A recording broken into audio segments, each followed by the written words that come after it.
Bismillahirrahmanirrahim. Assalamualaikum warahmatullahi wabarakatuh. Selamat pagi adik-adik semua. Baik, sesi kali ini kakak akan membahas tentang materi perbandingan. Kakak akan membahas tentang perbandingan senilai.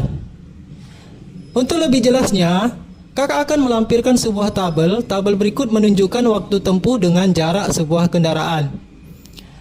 Di sini waktu pertama 5 jam, kemudian jarak tempuhnya 120 km. Kemudian waktu kedua yaitu 2 jam. Nah, berapakah jarak tempuhnya? Di sini kita akan berlogika. Ketika waktunya semakin panjang, tentu jarak tempuh semakin besar. Ketika waktunya semakin kecil, tentu jarak tempuhnya juga semakin kecil pula. Nah, di sini satuannya jika bertambah, maka satuan lain juga ikut bertambah. Itulah yang dimaksud dengan perbandingan senilai. Kalau seandainya kakak tambah di sini waktunya 6 jam, tentu jarak tempuhnya akan semakin besar pula. Kesimpulannya adalah makin sedikit waktu kendaraan bergerak, maka jarak tempuh semakin sedikit. Jika besaran pertama makin kecil, maka besaran kedua juga makin kecil. Jadi dia berbarengan di sini. Jika kecil di sini, maka di sini akan kecil. Jika besar, maka satuannya juga ikut besar. Itulah makna dari perbandingan senilai. Di sini kakak misalkan A1, di sini A2, kemudian di sini ada B1, kemudian di sini ada B2-nya. Ya.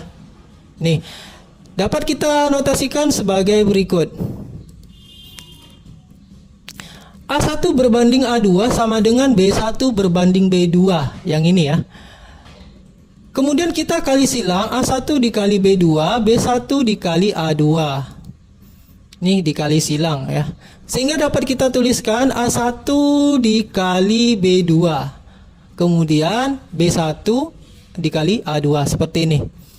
Lanjut, langsung saja kita ke contoh soalnya.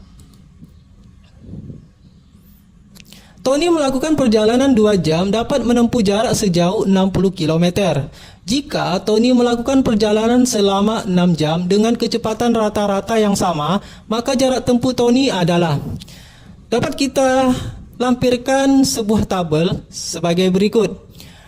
Waktunya adalah 2 jam, kemudian jarak tempuhnya 60 km. Nah, ketika waktu ini kakak tambah menjadi 6 jam, ya, tentu jarak tempuhnya akan bagaimana? Ya, tentu waktu jarak tempuhnya akan bertambah ya. Nah, itulah makna dari perbandingan senilai. Ketika satuannya bertambah, satuan lain juga ikut bertambah. Kakak misalkan yang ini A1, yang ini A2-nya, kemudian ini B1, kemudian ini B2. Dapat kita tuliskan rumusnya. Konsepnya A1 berbanding A2 sama dengan B1 banding B2 yang ini ya. Kakak pindahkan ke sini. Kita kali silang seperti ini. Kita lanjut saja ke bentuk angka ya. 2 berbanding 6 sama dengan 60 berbanding X yang ini ya. Kita pindahkan ke sini. Kemudian kita kali silang. 2 kali X, 6 dikali 60. Jadi ini kali silang kalau seperti ini untuk perbandingan senilai. Yang memuat X kakak letakkan sebelah kiri. Di sini. Kemudian 6 dikali 60 kita letakkan sebelah kanan.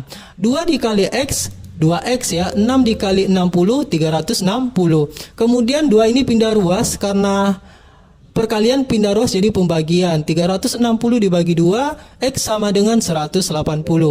Sehingga hasilnya, kesimpulannya adalah jarak tempuhnya 180 km ya. Ini kesimpulannya. Oke, kita lanjutkan soal berikutnya.